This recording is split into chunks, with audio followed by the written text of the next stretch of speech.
Alors je pense que pour commencer cette rencontre informelle, ça serait peut-être bien que je vous pose à tous les deux la même question.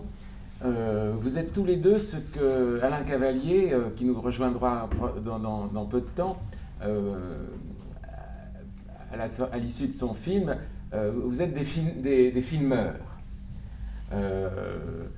Puisque Alain Cavalier ne parle pas de cinéaste, mais de filmeur. Et il entend par là un rapport au tournage très particulier quand même. Et ça serait intéressant de vous demander, donc à chacun d'entre vous, est-ce qu'on est filmeur ou est-ce qu'on le devient, et si oui, comment l'êtes-vous devenu? On va peut-être commencer par Joseph. Ah oui, l'ancien. Voilà. Non, il vient de fêter ses 60 ans. Donc, ça ne se voit pas du tout. Merci. Non, c'est normal. S'il a commencé son journal il y a 42 ans, il n'a pas commencé à 4-5 ans. Hein. C'est très logique. C'est vrai. Voilà. Il ne peut pas tricher. Il y en a qui trichent, oui, mais non, lui, il je ne peut peux pas. Oui, oui. Alors je fais comme Almodovar, je vais me rajeunir de quelques années, comme ça au moins. Tu peux dire qu'il a commencé ton journal à 12 ans, par exemple. Oui, oui. C'est vraisemblable, ça encore encore. en avance pour mon âge. Voilà. Alors moi, si vous voulez, donc comme je vous l'ai dit, je suis né de l'autre côté de l'océan, donc en 1949, et je considère que c'est une chance d'avoir vécu mon enfance. Après, j'ai vécu entre l'âge de 3 et 12 ans en Équateur, et je suis venu en France donc à l'âge de 12 ans, et c'est une époque pour moi bénie pour le cinéma, surtout un certain cinéma hollywoodien, puisque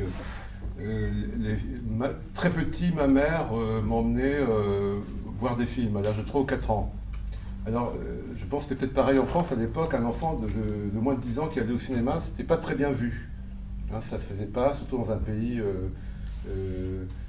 où il y avait une grande influence de la religion catholique, donc une certaine bourgeoisie. Donc voilà, et ma mère était une passionnée de cinéma, donc à l'âge de 3 ou 4 ans, elle m'emmenait dans un cinéma qui était à côté, et assez rapidement, j'y suis allé tout seul, et le propriétaire de ce cinéma me laissait entrer gratuitement. Alors je voyais tout, c'est-à-dire même les films interdits au moins de 18 ans. Et c'est comme ça que je me souviens, c'est sûrement ça.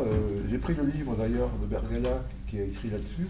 J'ai sûrement vu Monica de Bergman à l'âge de 3 ou 4 ans, parce que je me souviens de gens un peu nus dans une crique en ombre chinoise. Je vais revoir le film, je suis sûr que c'était ça.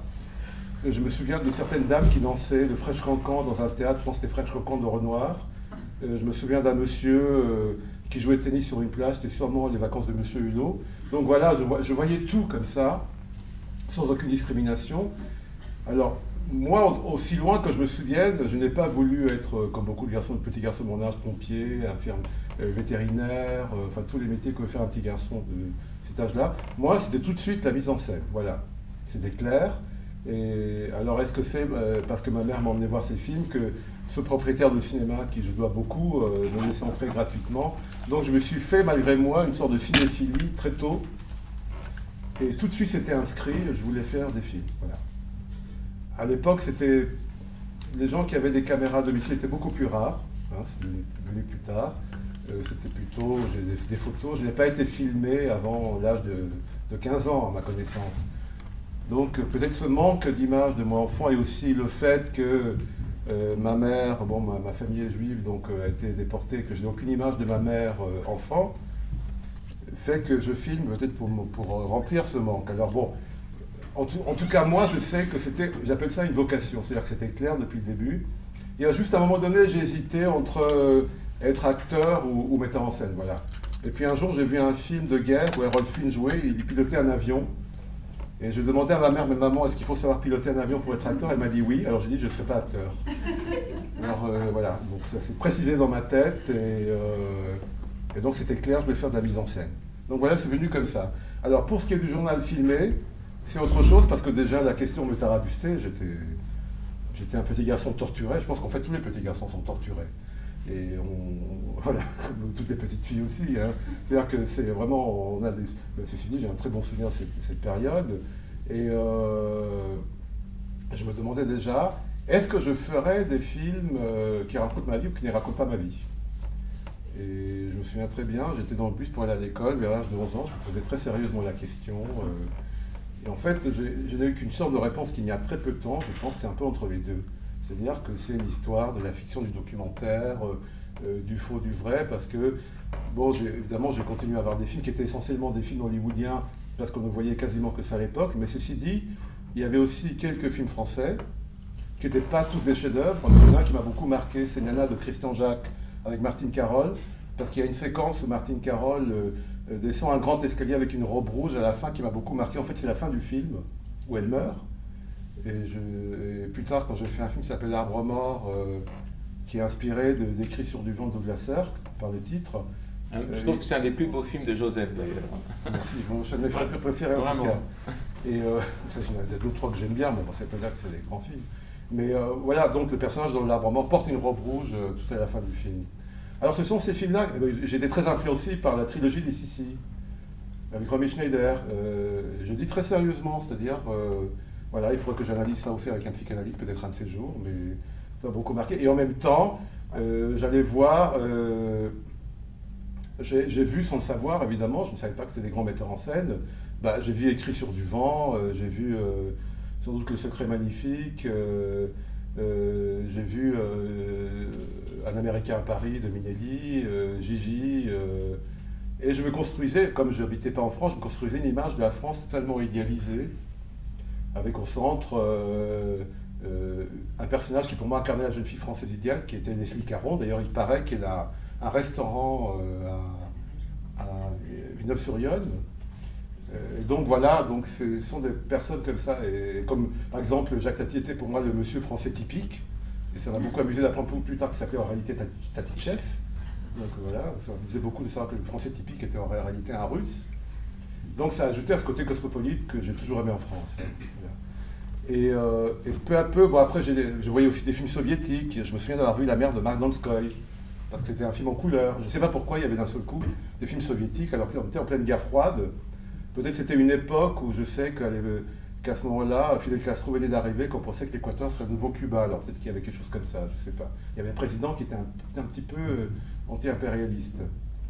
Et c'est en France, en fait, que j'ai découvert la nouvelle vague, évidemment les films de Godard, de Truffaut, et tout ça s'est lié dans ma tête. Et évidemment, j'ai découvert d'abord un film qui m'a beaucoup frappé, qui est un film de Marcel Hanout qui s'appelle Octobre à Madrid, qui est un journal filmé que j'ai vu à la télévision à l'âge de 16 ans. Donc ça m'a donné l'envie de... Je ne filmais pas encore, hein, mais je me suis dit, là, peut-être quand j'aurai ma première caméra, je pense que je filmerai d'abord mon quotidien, sans avoir peut-être l'idée en tête que ce serait un journal filmé. Voilà, et peu à peu, ça s'est construit comme ça. J'ai résumé très grossièrement, parce qu'il y a évidemment beaucoup d'autres détails qui entrent en jeu. Donc il y a beaucoup de choses qui ont été dites et on reviendra sur ces choses. Je pense que maintenant il faudrait que le filmeur parle. Je peux le filmer, le filmeur. C'est-à-dire que notre ami Gérard nous parle un petit peu de son propre itinéraire. Mais il peut le faire tout en filmant d'ailleurs, hein, je pense. Voilà, oui, malheureusement, je ne viens pas des Antilles. Parce que là, c'est un exotisme que je n'ai pas, mais je ne viens que de Lyon, mais comme c'est là où a été inventé le cinéma, c'est intéressant. Et maintenant, j'habite dans une ville qui s'appelle Montreuil, donc c'est la ville de Méliès. Je suis à 100 mètres des anciens studios de Méliès. Je commence à comprendre pourquoi je tangue là, entre le documentaire et la fiction depuis mes débuts cinématographiques. Et puis j'oublie pas aussi que pendant 15 ans j'ai habité dans une ville qui longe le bois de Vincennes et qui s'appelle Saint-Maurice. Et à Saint-Maurice, il y avait des studios qui ont fermé en 1970 où des quantités phénoménales de chefs-d'œuvre du cinéma français ont été tournés. Et donc, je ne sais pas pourquoi, mais le cinéma m'a toujours hanté, aspiré. Et voilà, bon, pas seulement le cinéma, la chanson aussi, puisque quand j'ai vécu dans mon enfance à Saint-Marcelin, entre l'âge de 1 an et l'âge de 9 ans, avant de venir à Dijon à 9 ans, et à quelques mètres d'où nous habitions, avait vécu quelques années auparavant Barbara, donc qui était juive et qui, avec sa famille, avait dû quitter Paris et aller dans la zone sud, non occupé par les nazis, et donc qui a été dans différents endroits et qui notamment a passé, je crois, les 2 dernières années de la guerre, donc à Saint-Marcelin, donc voilà. Et donc c'était une petite parenthèse, mais c'est des choses qui nous hantent sans qu'on ne le sache, sans qu'on puisse imaginer un seul instant que ça puisse avoir une influence sur notre avenir. Voilà. Alors quand j'étais gamin, bon, comme beaucoup de gamins, j'adorais aller au cinéma. J'ai vécu une période où il y avait beaucoup plus de cinéma dans des endroits où souvent il n'y en a plus aujourd'hui.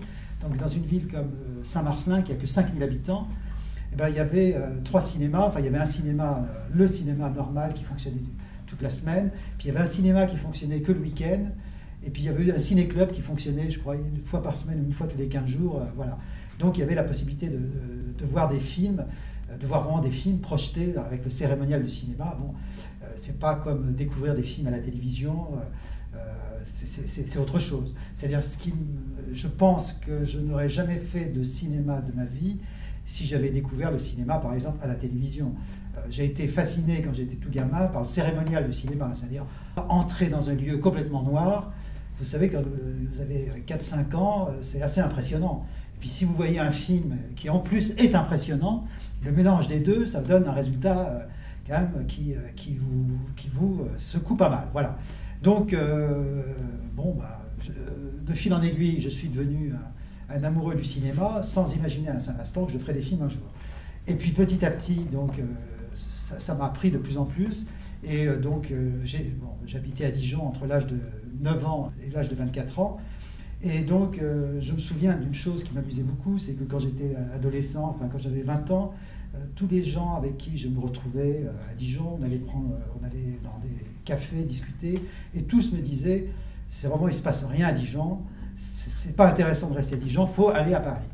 Et moi je disais, ben non, je trouve ça à Dijon, je trouve une très belle ville, c'est une grande ville, en même temps c'est proche de la nature, et non, moi je vais rester à Dijon. Et en définitive, tous ceux qui disaient qu'ils voulaient partir à Paris, ils sont tous restés à Dijon ou dans les environs, et en fait je suis le seul à être allé à Paris, du groupe, alors que je n'avais pas du tout l'intention d'y aller, que ça ne m'intéressait pas d'aller à Paris. Mais à un moment donné, j'ai compris que si je voulais faire du cinéma, à ce moment-là, il fallait que j'aille à Paris pour rencontrer des gens, pour être dans le lieu où il se passait des choses. Et donc, c'est évident que dès que je suis arrivé à Paris, j'ai rencontré des quantités de gens, j'ai rencontré Godard, Marguerite Duras, Chantal Akerman, enfin tous ces gens-là, Joseph Morder, que j'ai rencontré en janvier 1976. J'ai rencontré toute une quantité de cinéastes que j'adorais, et donc à leur contact, évidemment, j'ai appris énormément. J'aurais pu apprendre peut-être autant, mais ailleurs, mais ça m'aurait demandé beaucoup plus de temps. Voilà. Alors, quand je suis monté à Paris, je suis monté avec des ambitions fort modestes. Je m'étais dit, je vais faire la première année un court-métrage. Si ça marche bien, la deuxième année, je vais peut-être faire un deuxième court-métrage. Si ça marche bien, je vais peut-être faire un 3e court-métrage la 3e année, et éventuellement, la 4e année, faire un premier long-métrage. Donc, j'étais vraiment très modeste dans mes ambitions. Et dès que je me suis retrouvé à Paris, je me suis retrouvé avec des gens qui créaient dans tous les sens. J'ai été porté, si vous voulez, par tous ces amis artistes, cinéastes. Et donc, on m'a forcé la main. C'est quelqu'un qui est un cinéaste qui est assez connu dans l'avant-garde, qui s'appelle Patrice Kirchhofer, avec qui on travaillait ensemble. On avait créé la coopérative des cinéastes qui diffusait des films d'avant-garde. Et moi, je lui avais dit, voilà, moi, je veux faire un film. Et il m'a dit, mais pas de problème, j'ai ma caméra, je filme pour toi. Et puis, le temps passait, les semaines passaient, on ne tournait toujours pas. Et un jour, il m'a pris vraiment par la peau du dos en disant, voilà, on tourne ton film, on ne va pas encore attendre des mois. Et il ne savait pas ce qu'il faisait, parce que ça a été le début d'une sorte de déferlement de création. Et j'ai commencé donc un premier court-métrage, et dès l'année suivante, j'ai fait un premier long-métrage, puis après, les cinématons, j'ai commencé très très vite à faire les cinématons à partir du début 1978. Donc aujourd'hui, il y a plus de 2200 cinématons, c'est portraits filmés de personnalités qui représentent environ 150 heures de film. Et puis, donc j'ai fait voilà, sans arrêt des films, mais je ne me rendais pas compte que je filmais beaucoup. C'est-à-dire que c'est seulement avec pas mal d'années de recul que je me suis aperçu que je filmais beaucoup. Et aussi, parallèlement à tous ces films, parallèlement au cinématon, au court-métrage, au long-métrage, etc., je filmais des notes que j'ai appelées en cours de route des carnets filmés, C'était pas un journal pour moi, je filmais comme ça, puis je mettais une étiquette sur les bobines, et ça s'entassait dans des boîtes archives pendant des années comme ça. Puis au bout d'un certain temps, je me suis dit, mais il faut réunir tout ça. Et à partir de 1992, j'ai commencé à réunir tout ça, et à partir de 1992, j'ai commencé vraiment à filmer en ayant conscience de ce que je faisais. Alors que pendant près de 20 ans, ces carnets filmés, je faisais des carnets filmés sans le savoir. C'est-à-dire que quand je vois ça avec le recul, je ne comprends pas. Ça s'est fait quelque part à mon corps défendant. C'est quand même très bizarre. La création est quelque chose de très bizarre. Il faudrait peut-être que je vois aussi un psychanalyste. On pourrait se cotiser ensemble. Bon, voilà. Et là, on présente 2 épisodes de mes carnets filmés, très récents, qui ont été filmés à Dijon. Et ces carnets filmés, en fait, je suis devant une masse de films à monter qui est énorme. Je ne sais pas combien d'heures. J'ai déjà monté 102 heures. Ça fait 90 parties pour l'instant. Et j'ai peut-être encore une centaine d'heures à monter. Et si je vis au moins jusqu'à 80 ans, j'espère avoir au moins monté ces parties-là que j'ai en réserve. Voilà. Donc, alors, en ce qui me concerne, je ne fais pas un journal intime filmé comme le fait si bien Joseph Morder et comme le font quelques autres cinéastes comme David Terloff, par exemple, israélo-brésilien, comme l'a fait Jonas Mekas, lituano-américain, ou comme l'a fait aussi Boris Lehmann, juif, polonais, belge et suisse. Voilà. Donc, n'étant que français, je ne pouvais pas faire un journal filmé. Il fallait que je trouve autre chose, et cette autre chose, ce sont les carnets filmés. Alors, carnet filmé, mais il faut préciser donc par rapport à ma première question sur l'idée de filmeur, que disons dans le cas de Joseph en tout cas, il fait aussi des films avec des équipes parfois. Alors vous, je ne sais pas d'ailleurs. Ah oui. Vous aussi, donc aussi, bon. Oui. Bon alors est-ce qu'on peut distinguer les films, disons, avec équipe et les films filmeurs, entre guillemets, c'est-à-dire où vous êtes seul avec votre caméra? C'est à moi de parler là. Voilà, et puis après on va... Ah bah oui, je dirais qu'au niveau du style, ça n'a strictement rien à voir. Au niveau de l'esthétique, non, parce qu'il y a toujours une esthétique. Mais au niveau du style, ce sont des films complètement différents. Quand on parle de films avec une équipe, ça dépend de la production. J'en ai fait avec des équipes extrêmement réduites, d'autres avec une équipe plus importante, dont un d'ailleurs avec Joseph Morder comme acteur principal qui s'appelle Le Journal de Joseph M, qui avait été coproduit par la RTBF, la télévision belge et Canal+, et d'autres films avec des équipes plus réduites. Donc c'est évident que c'est complètement différent. Et même dans les films que tu qualifies de filmeurs, à l'intérieur de ça, il y a des choses extrêmement variées, puisque j'ai filmé dans différents formats. Donc j'ai beaucoup filmé en Super 8, mais aussi des films en 16, en vidéo, avec différents formats en vidéo, avec téléphone portable. Et donc à chaque fois que j'utilisais un moyen différent, le travail stylistique est complètement différent, parce que on se retrouve un peu comme un peintre, selon qu'il travaille avec de la peinture à l'huile ou de la gouache, etc. Aquarelle, etc., etc. Donc ça donne des résultats stylistiques complètement différents. Voilà. Et Joseph, alors donc, quel est, est-ce que vous vous sentez le même quand vous dirigez El Cantor ou quand vous faites un film avec, par exemple, un téléphone portable, comme ça c'est fait? Bah, dans le fond, je crois que oui. Parce que, bon, d'un côté, j'ai toujours en tête ce vieux rêve enfantin de faire des films hollywoodiens. Et en même temps,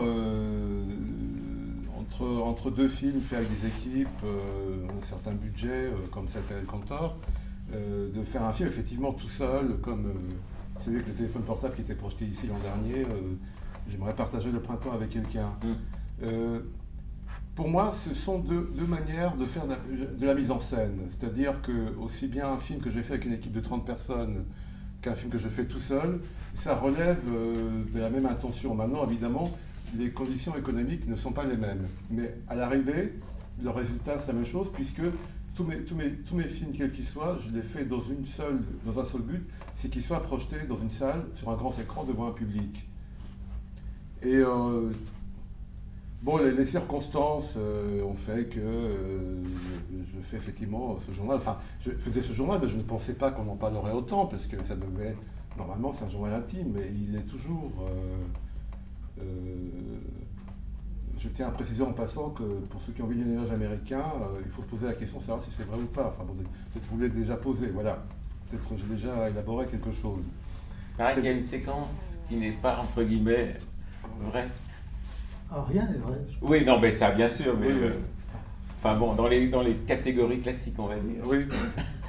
Mais enfin bon, cette idée de l'imposture, au bon sens du terme, m'a toujours fasciné.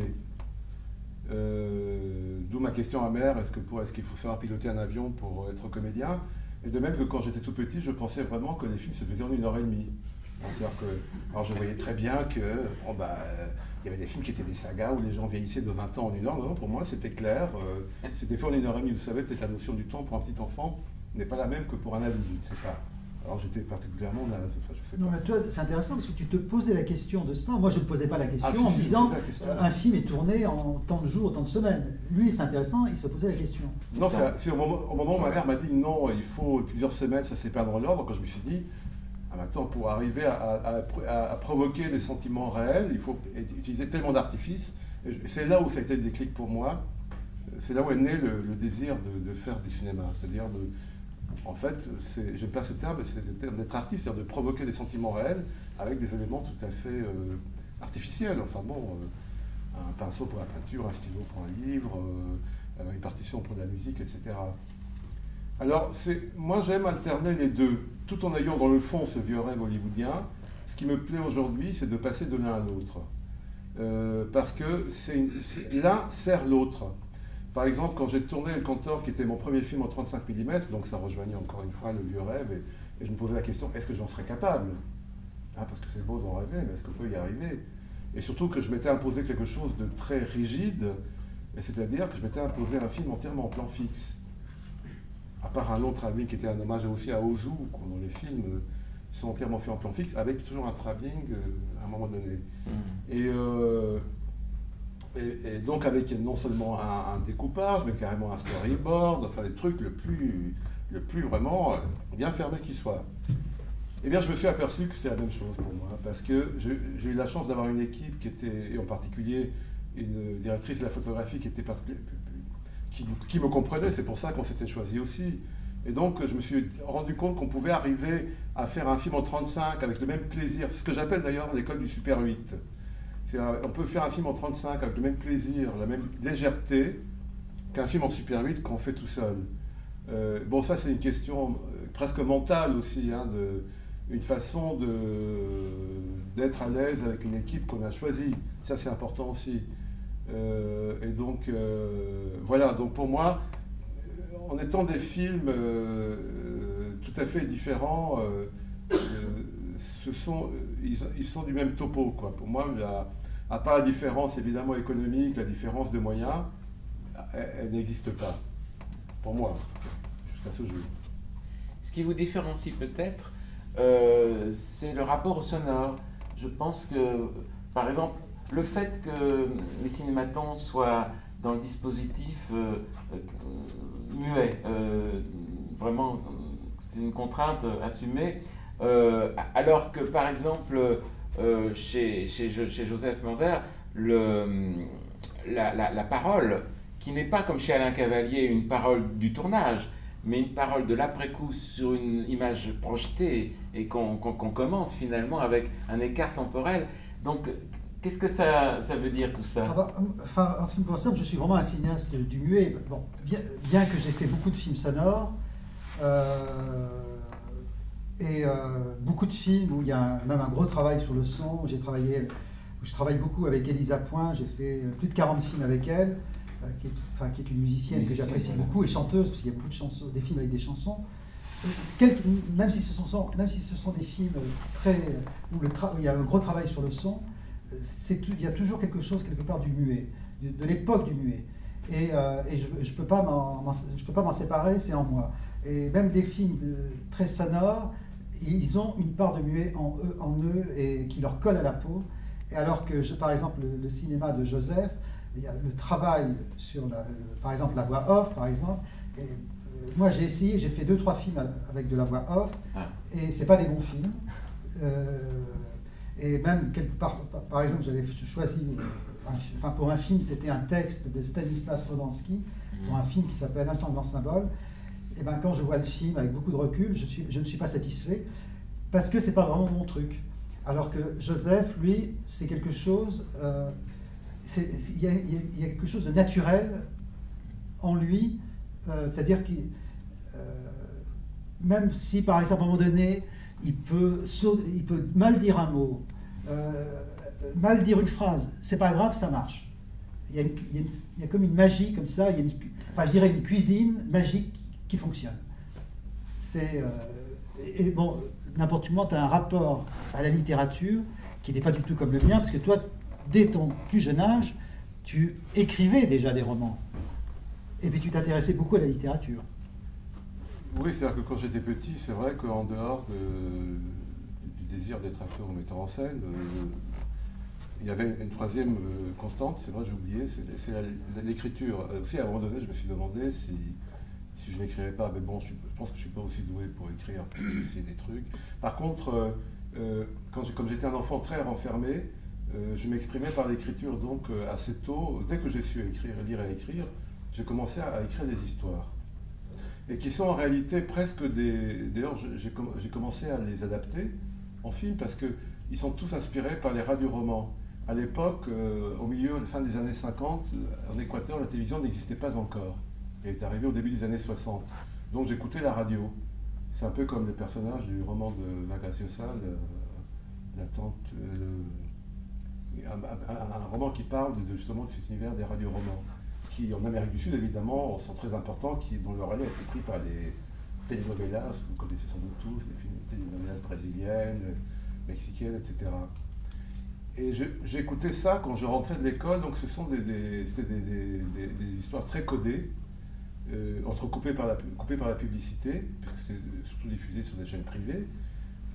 Et j'écrivais ça comme un feuilleton, et j'avais un spectateur idéal, c'était mon petit frère, comme il avait 5 ans de moins que moi. Il était plus petit, donc je pouvais l'obliger à s'asseoir et m'écouter. Donc je faisais mon spectateur obligé. Il a vraiment dû souffrir, le pauvre. Bon, voilà. Il détestait ça, il n'avait que les romans d'aventure, donc à la fin j'ai écrit un roman d'aventure pour lui aussi, un feuilleton. Et je me suis rendu compte qu'en les relisant que c'était des véritables scénarios tout écrits, parce que ça fonctionnait beaucoup sur des dialogues, sur des choses très concises. Et mon projet aussi, peut-être jusqu'à 80 ans, ou plus tard, je ne sais pas, c'est de les adapter les uns après les autres en film, en ayant toujours l'idée que c'est écrit par un enfant de moins de 12 ans. Parce que toutes ces histoires n'étaient que des histoires d'adultes. Il n'y avait aucun enfant dans ces histoires.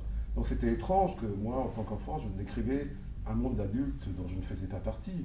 Et donc je me suis rendu... J'ai eu une des rares bonnes idées que j'ai eues dans ma vie, c'est de les garder. Donc quand je suis venu en France, je les ai prises avec moi. Avec mes bandes dessinées. Ça faisait partie de mon patrimoine à moi. Donc je les ai encore chez moi. Je n'ai perdu quelques-uns, mais la plupart, je les ai encore. Et même, j'ai un projet d'un film où je veux carrément filmer le cahier. Parce qu'il y avait des dessins aussi. Je n'ai jamais été Picasso, mais c'est des petits gribouillis d'un enfant de 10 ans, donc, qui simule une bande dessinée. Parce que je les concevais vraiment comme une collection avec des logos, etc. Enfin, et donc, ça, c'est vraiment quelque chose qui m'a beaucoup marqué. Je ne sais plus pourquoi je disais ça. Et puis on parlait du langage, finalement, voilà, qui est très important chez vous. Et donc, le langage passe par cette écriture, par ces dialogues. En fait, sans doute qu'à ma manière, je faisais passer mes problèmes, mes complexes de petit gros garçon, dans un contexte familial, bon, qui n'était pas toujours évident, mais qui était digne d'un mélodrame hollywoodien aussi. Donc, j'ai fait passer à travers l'écriture. Et il y avait évidemment l'influence du cinéma, des films que j'allais voir au cinéma à ce moment-là. Ceci dit, les premiers films que j'ai faits étaient des films muets aussi, parce que la caméra que j'avais était muette. Hein. Donc, au début du journal, il n'y a pas votre dispositif que vous avez mis en place après le commentaire. Il est arrivé bien plus tard, il est arrivé... oui, mais au début, tu as des intertitres, hein, des cartons. Oui, hein. c'était en fait que ma première caméra, c'était une caméra, une Instamatic, qui coûtait 200 francs à l'époque, qui faisait des images muettes, et c'était des cartons, quoi, comme tout bon film d'amateur de l'époque, visite des grands-parents, vacances en Bretagne, voyage en Espagne, etc. Et on m'a offert une caméra sonore au moment où elles sont arrivées sur le marché, c'est-à-dire au milieu des années 70. Et c'est là où je me suis mis à faire J'ai fait aussi des tentatives de voix off, mais ça ne marchait pas. Parce que, pour une simple raison, c'est que ce n'était pas tourné en fonction d'une voix off. Et ça, c'est important aussi de se le dire. Et en réalité, le premier épisode que j'ai tourné en pensant à la voix off, c'est l'été madrilène, en 1978. Et dans le dernier, et ça a duré 4 ans, et le dernier épisode, c'est lui qui est passé tout à l'heure, Les Nuages américains. Et là, j'ai commencé, donc j'ai tourné en fonction d'une voix off à venir, qui n'était pas du tout de l'écriture, qui était véritable. C'est pour ça qu'il y a des fautes, effectivement, de français, mais qui sont assumées, parce que pour moi, un journal, un vrai journal, pour moi, ne se prétend pas à une œuvre littéraire aboutie. C'est une expérimentation, hein, c'est quelque chose qu'on essaye, j'appelle ça un banc d'essai pour des fictions plus abouties. Et donc mon journal filmé, en réalité, c'était un texte que j'improvisais oralement et que j'ajustais un petit peu au moment d'un montage qui, en réalité, se faisait au fur et à mesure du tournage. Et Les Nuages américains, le dernier épisode de cette série, parce que je n'aime pas quand je sens que ça devient un système, et surtout quand je commence à me dire ça va être montré en public. Donc là, j'ai arrêté. Et en réalité, après, j'ai tourné quelques épisodes de mon journal, mais où je n'ai jamais mis un commentaire, et où je me suis dit, je ferai un commentaire 10 ans plus tard, sauf que maintenant, ça fait 25-26 ans que je n'ai pas fait ce commentaire. Et en fait, aujourd'hui, je fais un peu comme Cavalier. D'ailleurs, j'aimerais partager le printemps avec quelqu'un, et selon cette méthode, c'est-à-dire que je fais le son en direct. C'est simplement pour m'économiser l'angoisse, parce que je commençais à angoisser tous les 6 mois en me disant, bon, bah bientôt, il y aura le jour fatidique où il faudra que tu enregistres la voix off des 6 derniers mois de ta vie. Donc je n'aimais pas ce stress qui me prenait. Et puis je sentais que j'étais arrivé au bout d'une expérience et qu'il fallait passer à autre chose. Donc jusqu'en 98, c'est-à-dire jusqu'au moment où Kodak a cessé de fabriquer des pellicules sonores, j'ai tourné un journal filmé entièrement en son direct, et qui lui est vraiment intime puisqu'il n'a jamais été montré. Voilà. Et puis depuis, c'est redevenu muet, mais il y a eu l'arrivée de la petite caméra vidéo, donc il y a 2 journaux parallèles qui se font. Le journal donc en Super 8 qui est redevenu muet, mais il n'y a plus de carton, c'est carrément comme ça, des images qui s'accumulent. Et puis le journal en son direct où je dis la date avec la voix, aujourd'hui 22, c'est ce que j'ai fait ce matin. Je n'ai pas pris ma caméra vidéo, mais j'ai dit 22 octobre, je pars pour Dijon. Voilà. Donc, je raconterai mon voyage au retour, parce que je ne filme pas tout le temps. Pour moi, c'est important de vivre les choses. Hein. C'est-à-dire que, par contre, j'ai une petite caméra téléphone portable. Voilà. Bon, je fais quelques petits plans, mais voilà, c'est important aussi de ne pas systématiser quelque chose pour moi, pour rester le plus frais possible, pour ne pas devenir esclave de cette caméra. Et aujourd'hui, donc, il y a en parallèle le Super 8, bon, qui s'est un petit peu rapetissé parce que c'est plus difficile à trouver et que c'est plus cher. Et il y a la vidéo. Et puis un troisième élément qui s'y est ajouté, c'est le téléphone portable. C'est-à-dire qui aujourd'hui, pour moi, incarne la véritable caméra stylo, ce truc, parce que je l'ai véritablement dans ma poche et je fais ce que j'appelle un journal impressionniste, où je fais des plans comme ça de temps en temps, sans commentaire, sans éléments intimes, puisque là, vraiment, c'est quelque chose là, c'est véritablement comme des croquis, quoi, quelque part. Et donc, et puis, il y a l'aventure de J'aimerais partager le printemps avec quelqu'un, qui est un film que j'ai fait pendant 3 mois, un peu comme Gérard l'a fait aussi pour le festival Pocket Film, c'est-à-dire que c'était une commande du festival, et c'est là où je me suis dit, il me semble que le téléphone portable aujourd'hui, il y a un genre qui peut lui convenir, c'est le journal filmé.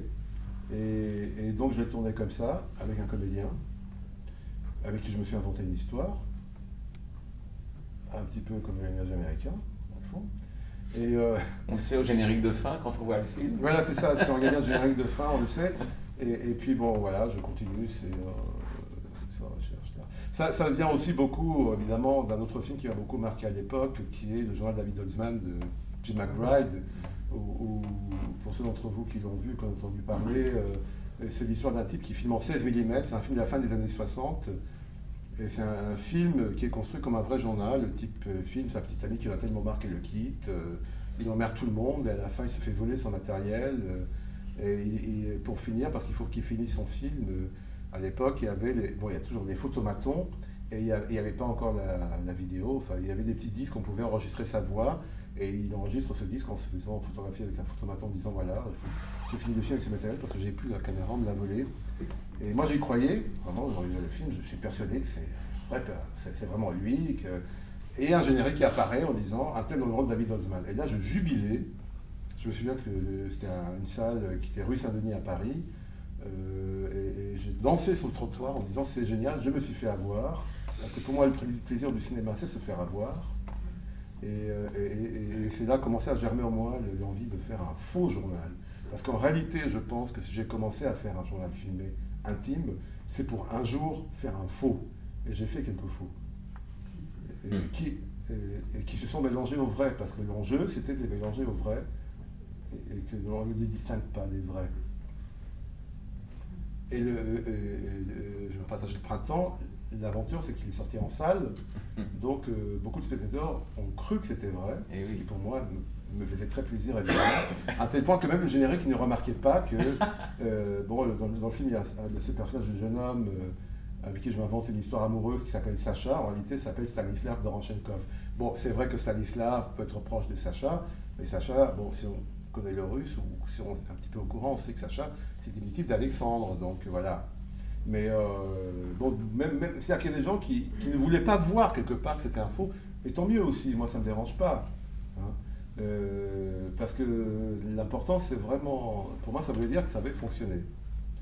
Et ça rejoint encore une fois la fiction, ce que j'appelle les fictions-fictions, ou les films hollywoodiens, ou para-hollywoodiens comme on dit avec Gérard. Ah, moi je suis pas para, c'est toi qui es para. Ah, moi je suis hyper hollywoodien. Alors, que moi. C'est même Cavalier, moi j'ai une théorie là-dessus, je pense que Cavalier est un cinéaste super hollywoodien, mais bon, c'est une théorie. Et donc c'est vraiment intéressant, j'espère que vous verrez tout à l'heure. Moi je fais du cinéma hyper hollywoodien professionnel. Bon, voilà. Moi je suis un peu comme Cocteau qui a un amateur qui vit de son amateurisme, enfin bon, voilà, et donc voilà, donc c'est ça pour moi, c'est pour ça que pour moi faire des films, c'est la meilleure, pour moi encore une fois c'est la meilleure école pour faire des films avec des comédiens, même des grosses vedettes, tout ça. De toute façon, il y a un film que j'ai fait où je sais que je suis prêt à tourner Ben Hur sans problème aujourd'hui, un remake. J'ai fait un documentaire sur des amis de ma mère qui avaient été déportés, ils étaient 7, qui s'appelle Mes 7 mères. Et à un moment donné, c'était 7 adolescentes qui se sont retrouvées 50 ans après à Paris pour ce film. Et quand j'ai eu à gérer ces 7 monstres sacrés, et il fallait le faire quand même, hein, c'était 7 mères juives bien comme il faut, hein, ben je me suis dit je peux faire Ben Hur sans problème après ça. Quoi, voilà. Donc c'est une excellente école de documentaire avec des gens dits réels. Et tous les cinéastes font défaut, tu sais. Ben, je crois à la fois que tous les cinéastes font défaut, et je pense aussi que tous les cinéastes importants racontent leur vie dans tous leurs films. On commence à le savoir aujourd'hui, il y a plus de cinéastes. Même, il y a évidemment, ce week-end, j'ai regardé le coffret sur Douglas Sirk, et il y a un film qui est emblématique de ça, c'est Les temps d'aimer, le temps de mourir. C'est l'histoire de Sirk avec son fils, parce que en plus il a refusé qu'on le charge de son vivant, c'est des entretiens avec John Hallyday qu'il a fait. C'est après sa mort qu'on a dit. C'est-à-dire après sa mort, on a appris que Sirk avait eu un fils avec une femme, sa première épouse qui était une Allemande, qui était une nazie fanatique, et dont il s'est séparé, la séparation était violente, et c'était tellement violent qu'elle a fait de son fils non seulement un jeune nazi fanatique, mais on a fait une star du cinéma hollywoodien. Donc c'est aussi beau que dans un film de Sirk, comme elle refusait qu'il voie son fils, le seul endroit où il pouvait voir son fils c'était au cinéma. C'était extraordinaire, et son fils est mort sur le front de l'Est à l'âge de 20 ans. Voilà. C'est comme dans le film. Si vous voyez Le temps de mourir, avec cette lumière-là, le film devient un véritable film autobiographique. D'ailleurs, Sirk le dit. Non, mais alors là, ce que tu racontes, là, je viens d'apprendre à l'instant cette histoire. Ah, tu ne connaissais pas? Parce que, non, je ne savais pas. Alors que pour moi, Le temps d'aimer, le temps de vivre, c'est peut-être mon film préféré. C'est un des films qui m'a donné envie de faire du cinéma. C'est-à-dire qu'il y a eu plusieurs films dans ma vie, Le Feu Follet, il y a eu quelques films comme ça dans ma vie s'ils n'avaient pas existé, je pense que je n'aurais jamais fait du cinéma. Et il y avait le temps d'aimer, le temps de mourir. Et ça, je ne savais pas l'histoire, je l'apprends maintenant. Ah bah alors, revoir le film avec cette lumière-là, ça change tout. Et le film devient, et d'ailleurs Sirk le dit, c'est son film le plus personnel. Donc, quelque part, sans le savoir, j'avais ressenti des choses, Voilà, évidemment, voilà. Oui. c'est sûr. Et ça, c'est le fait des grands artistes. Hein. C'est-à-dire que les grands Oui. artistes, même en faisant des œuvres de commande, racontent leur vie. C'est On a exactement bien- comme quand Maurice Drouzy a révélé l'histoire de la mère de Karl Dreyer. C'est ça, voilà. C'est du même ordre, quoi. On comprend, on voit les films de Dreyer différemment quand on sait que sa mère est morte accidentellement en voulant s'avorter et en avalant du phosphore d'allumette et que son corps a été disséqué par les médecins. Après, on comprend quand même Jeanne d'Arc ou même Ordette. Avec la résurrection d'Ordette, on comprend très bien, quoi, évidemment. C'est vrai. Alors, qu'est-ce que c'est que l'hyper-hollywoodisme? Non, parce que bon, c'est par rapport, enfin, c'est essentiellement par rapport au cinématon. Oui, Parce que justement. au bout de quelques années de cinématon, j'avais un casting tellement incroyable, donc les plus grands metteurs en scène de la planète, les plus grands acteurs, etc., écrivains, etc. Et donc souvent les gens me disaient, vous avez un casting, mais aucun cinéaste hollywoodien n'a un casting comme ça. Il n'y a pas un seul film dans l'histoire du cinéma qui a un si beau casting que ça. Donc à force qu'on le dise, je me suis dit, mais oui, c'est vrai. Et quelque part, ce qu'ils disent n'est pas faux. Et là, c'est là que je me suis dit, c'est pas du cinéma hollywoodien, non, c'est plus que ça, c'est hyper hollywoodien.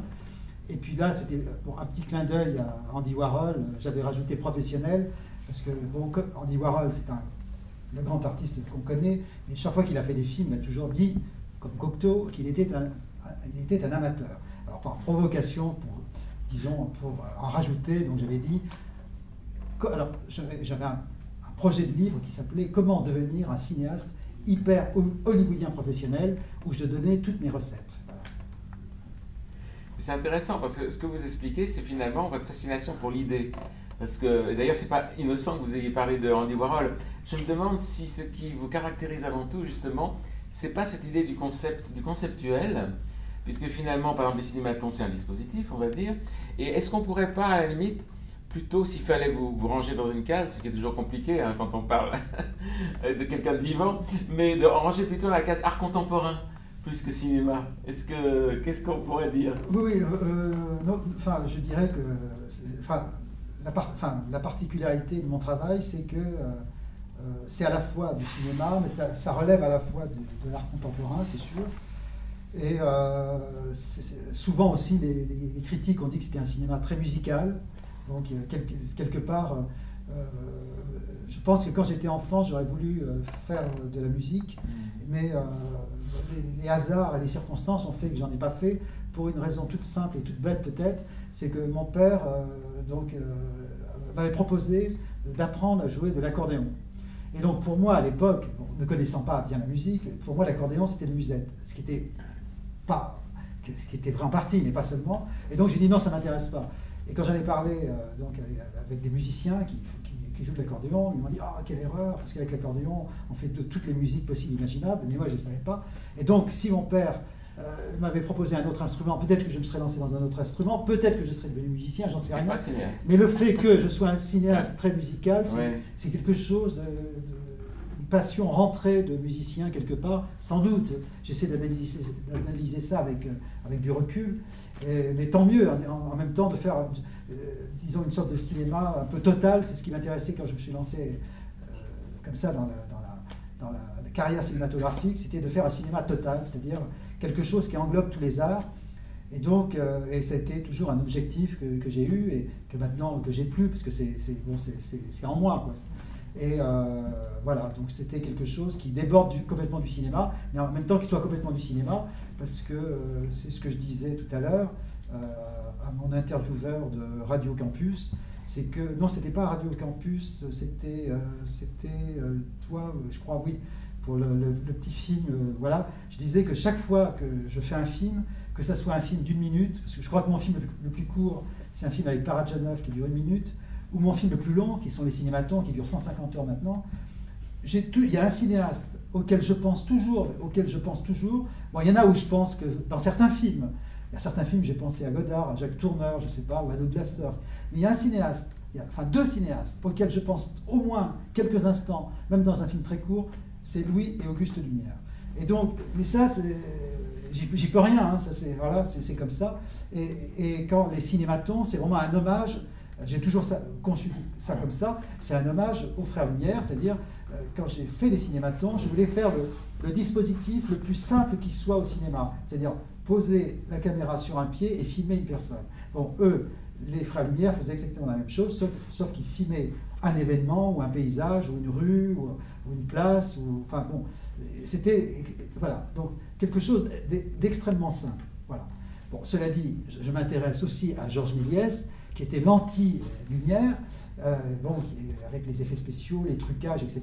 Mais les lumières sont quand même quelque part les fondements disons, la colonne vertébrale de mes films. Alors les cinématons, mais pas seulement les cinématons, beaucoup d'autres films. Voilà. Alors je voulais ouvrir une petite parenthèse pour raconter une anecdote qui m'est arrivée. Donc j'ai parlé d'un film qui s'appelle Le Journal de Joseph M, qui est un film d'1 heure, qu'on a tourné en 1999 avec Joseph Morder et une comédienne dijonnaise, Françoise Michaud. Et donc ce film, en fait, est un film de fiction, avec Joseph comme acteur principal, et dans ce film, Joseph Morder joue le rôle d'un cinéaste qui tient un journal filmé, oui, ce qu'il fait dans la vie. Bon. Et donc, on a fait le film, j'ai écrit un scénario, d'ailleurs, avec l'aide de Joseph, tu te souviens, on avait une productrice qui nous avait imposé voilà, d'avoir un scénario, tout ça, une productrice d'ailleurs avec qui on n'avait pas fait le film s'est fait avec un autre producteur, mais bon, peu importe. Et donc, on a fait le film, on avait fait un scénario, tout ça, et donc, il y a eu plusieurs producteurs, Canal+, la RTBF, et la radio-télévision belge, francophone, donc a vu le film, ils ont dit « Ah, c'est formidable, ah, un documentaire sur Joseph Morder ».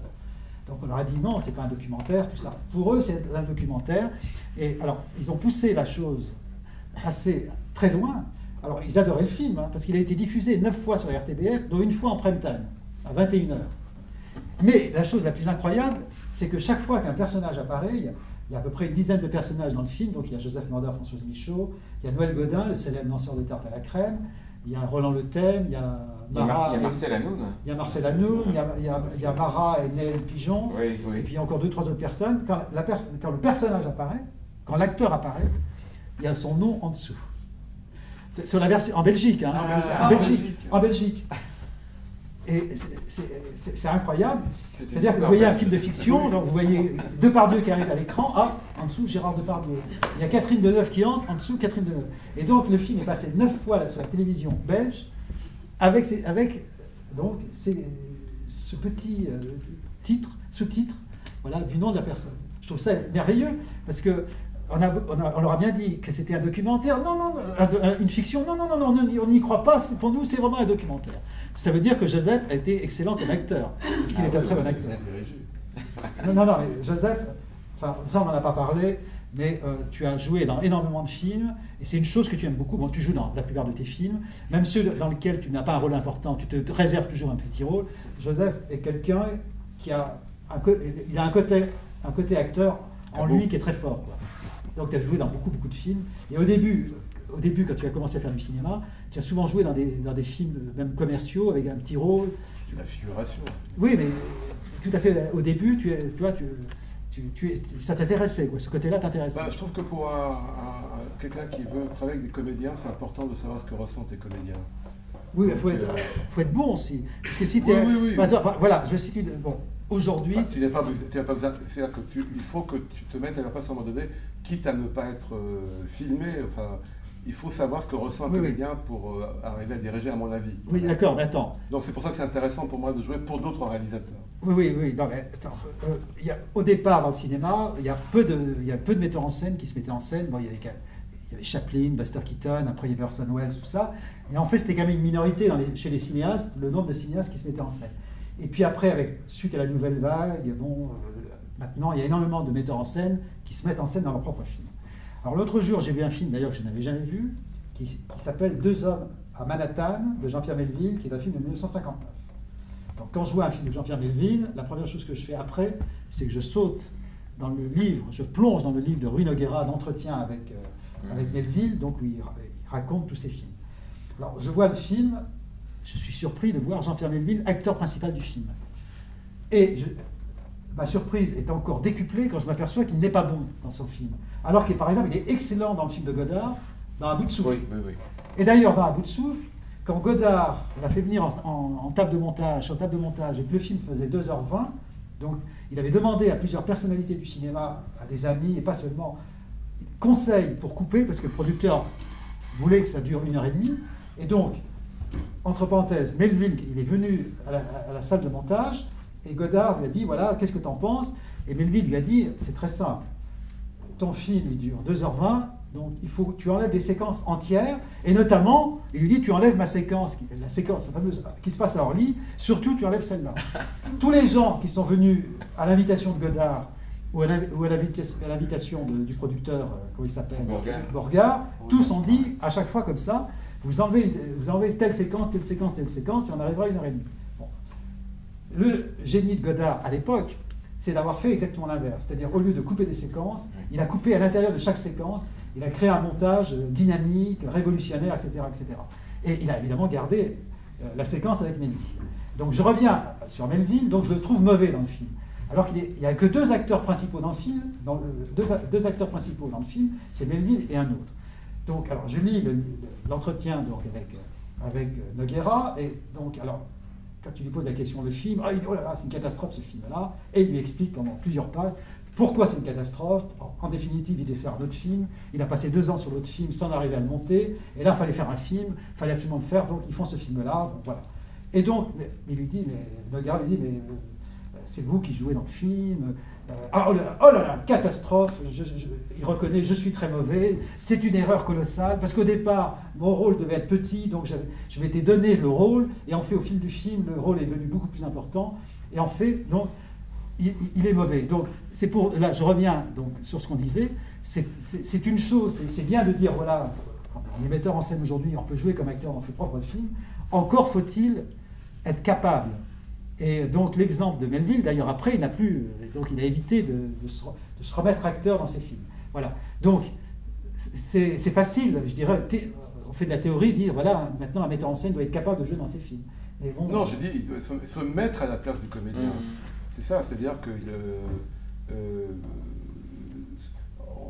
même en jouant mal, ce n'est pas très grave. L'important c'est qu'il sente, qu'il puisse s'approcher de ce que peut sentir un comédien, parce que pour moi c'est important pour diriger un comédien, il faut au moins un peu... Ce que tu dis est très juste, parce qu'après, les films de Melville qu'il a fait après 2 ans à Manhattan, les acteurs sont bien meilleurs que dans les films des années 50. Non mais c'est vrai. C'est vrai. Donc peut-être que pour lui, ça a été une expérience utile. Et en plus, Joseph a réussi un exploit, c'est aussi de filmer un cinéaste. C'est-à-dire que Alain Cavalier est quelqu'un qui... a décidé de ne plus être filmé finalement comme Alain Resnais, hein, qui refuse lui aussi d'être filmé. Et Romer, effectivement. À qui je l'ai proposé. Et qui a refusé, je suppose, bien sûr. Ah, mais c'est mieux que ça. Non, là, c'est une deuxième parenthèse. Il faut le dire, oui, parce que donc, je connaissais Romer un petit peu. Il était même venu à une de mes projections. J'avais fait une projection privée des cinématons au Studio 43 où je montrais les cinématons de plusieurs de ses acteurs. Donc il aimait bien tout ça. Puis un jour, il m'a appelé. C'était en début septembre 85. Voilà, il me dit, je veux vous voir, est-ce qu'on peut se voir? Très bien. Il me dit, ce soir. Je m'attendais à ce que ça soit dans 1 semaine ou 15 jours. Donc on se retrouve dans un bar, boulevard du Montparnasse. Et voilà, donc il me dit, je veux vous voir. On en a parlé avec Béatrice Roman, tout ça. Donc je veux vous parler de mon film que je fais en ce moment. Je lui dis, attends, qu'est-ce que c'est que cette histoire? Je lui dis, mais attendez, vous venez me voir, moi, je veux absolument vous filmer dans le cinématon, parce que vous n'êtes toujours pas cinématonné, tout ça. Et il me répond, oh là là, bon, vous savez, je refuse d'être filmé. Et je lui dis, eh bien, écoutez, non, mais là, le cinématon, c'est quelque chose de très particulier. Elle me dit, oui, d'accord, mais je sais, j'ai vu des cinématons, j'apprécie les cinématons, ça, il n'y a pas de problème, mais vous savez, je ne peux pas être filmé. Et il y a alors, si, je pourrais accepter d'être filmé, à condition que mon cinématon ne soit pas montré. Ah, je lui dis non, c'est pas possible, parce que dans les règles du jeu, il faut que les cinématons soient montrés. Et il me dit, je le sais. C'est pour ça que je lui dis, je ne peux pas être filmé. Et donc, bon, ben voilà, le problème, voilà, c'est clos. Et donc, je me dis, ben, pourquoi il m'a appelé, tout ça. Il me dit, non, je ne vous ai pas appelé pour les cinématons, je voulais vous proposer un petit rôle dans mon film que je tourne en ce moment, qui s'appelle 4 aventures de Renette et Mirabel. Et c'est comme ça que je me suis retrouvé dans un film de Romer. Voilà. Un peu grâce au cinématon, de cette façon. Magnifique. Et comment alors Cavalier a accepté d'être filmé? Ah bah, c'est-à-dire qu'il a... je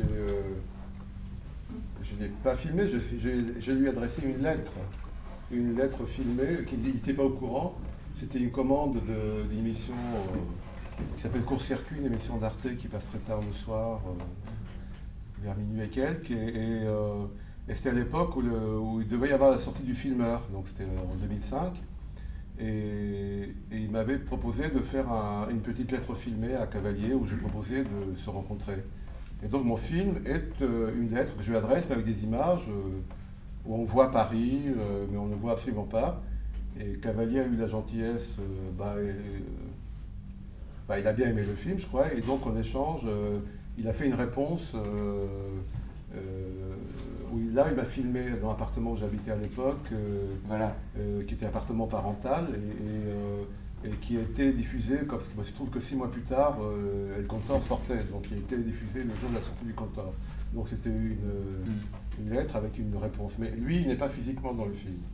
Mais le dispositif est là, quoi. C'est ça qui est étonnant. Voilà. Et d'ailleurs, par contre, je l'ai filmé effectivement dans j'aimerais partager le printemps avec quelqu'un, et non seulement je l'ai filmé, mais le film lui est dédié, ainsi qu'à Françoise Vidal.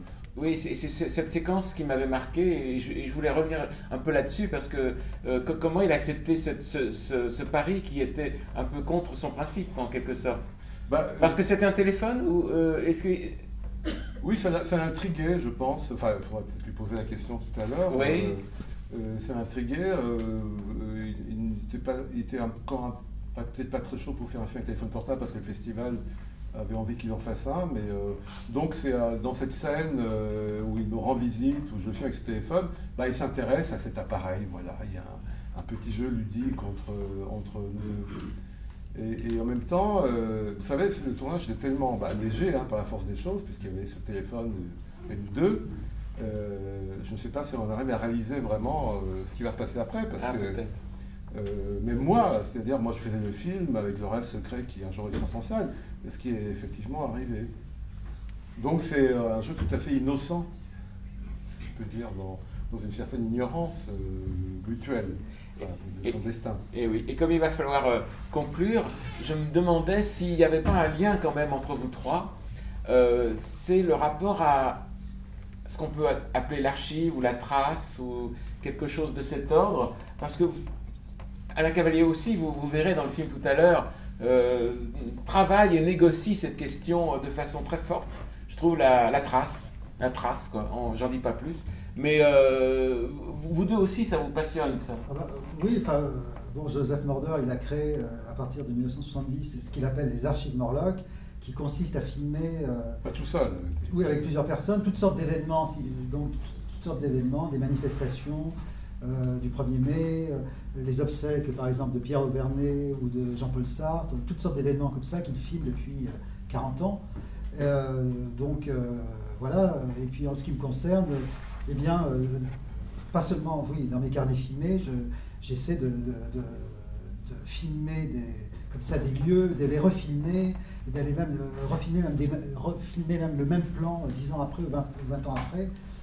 Bon, oui, c'est très important par exemple, les villes, par exemple, qui me tiennent à cœur. Je ne cesse de les filmer, de les refilmer. La Croix-Rousse, par exemple. Voilà, la Croix-Rousse. Mais par exemple, à Lyon, j'ai commencé en 2002 un film que j'ai pas fini. J'ai tourné à peu près entre 75% et 80% du film, qui est un inventaire filmé de toutes les rues de Lyon. Il y en a 1500, et de toutes les places, il y en a 200, et de tous les ponts, il y en a une trentaine. Et donc, ça va faire 11 films pour une durée qui va approcher les 20 heures. Donc, j'avance. Et c'est un hommage aux Frères Lumière, parce que je me dis depuis que je fais ce tournage, je me disais, mais si les Frères Lumière avaient fait un film comme celui-là, de filmer toutes les rues de Lyon, tout ça, le document que ça serait fabuleux. Et je me reprochais à moi-même d'ailleurs de ne pas avoir eu l'idée de le faire avant. Et donc, je l'ai fait, j'ai fait aussi à Saint-Marcelin, donc là c'est une plus petite ville, mais il y a quand même, je ne sais plus, 126 rues et 17 places. Mais bon, c'est un travail. Voilà, ces lieux-là, je les filme, je les refilme.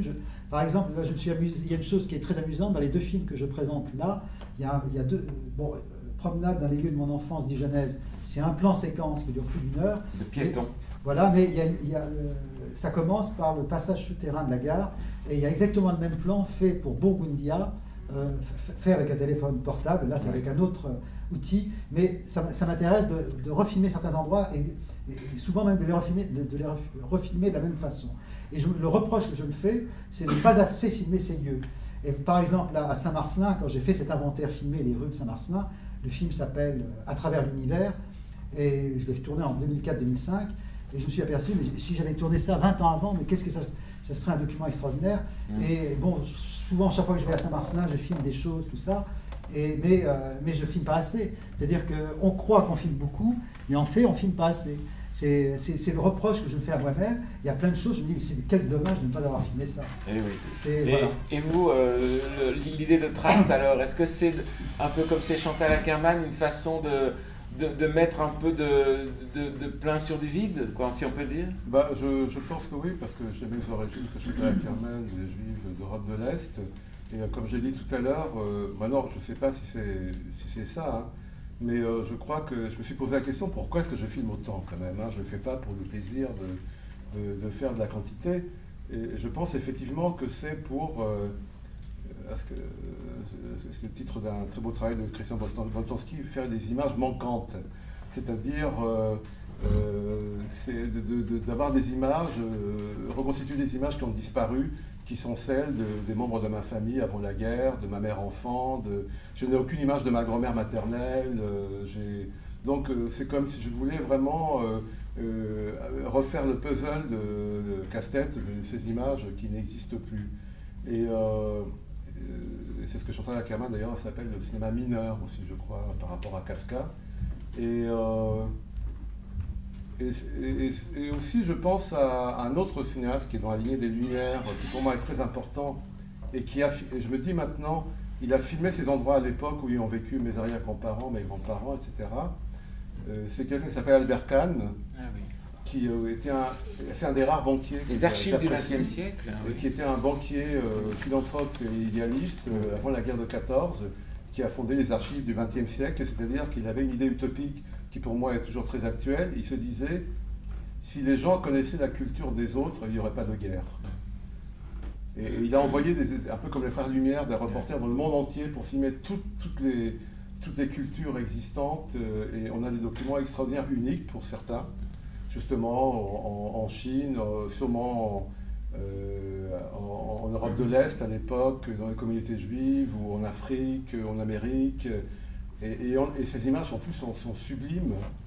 Et pour moi, Albert Kahn est dans le prolongement des Frères Lumière, parce que lui, il a continué jusqu'à la fin des années 20, c'est-à-dire jusqu'à la crise de 29, quoi. Et ces images manquantes, alors peut-être dans une de ces images, je me dis, il y a peut-être mon arrière-grand-mère. Vous voyez, quelque chose comme ça. Ou ma grand-mère. Et je crois que si je filme, c'est aussi quelque part pour retrouver ces images. Et justement, le cinéma hollywoodien est fait, le grand cinéma hollywoodien est fait essentiellement, on l'a dit, par des Européens. Hein. C'est-à-dire que ce sont souvent des émigrés, ceux qui ont quitté l'Allemagne nazie, évidemment, ceux aussi qui ont quitté, comme Lubitsch, qui dans les années 19-20 est allé à Hollywood. Et ce sont des Européens, en fait, ce qu'on appelle le cinéma hollywoodien, ce n'est qu'une espèce de retour vers nous de la vieille Europe. Pour moi, c'est ma théorie à moi. Et donc, je crois que l'idée de la trace, pour moi, vient de là. Et si je fais aussi des archives, justement, avec des amis, c'est quelque chose qui est né comme ça avec des amis il y a 40 ans, en ne pensant pas un peu comme le journal, que ça durerait aussi longtemps. Je suis surpris aujourd'hui de constater que je continue à le faire parce que je continue à le faire, et ça c'est primordial, en Super 8 et à la façon d'un amateur. Parce qu'on ne voit plus à la télévision. Et des fois, je me retrouve avec la seule caméra Super 8 à filmer une manifestation, à tel point qu'on me regarde parfois comme un dinosaure. Ah bon, comme ça. Apparemment, tu es dinosaure. Je suis un dinosaure.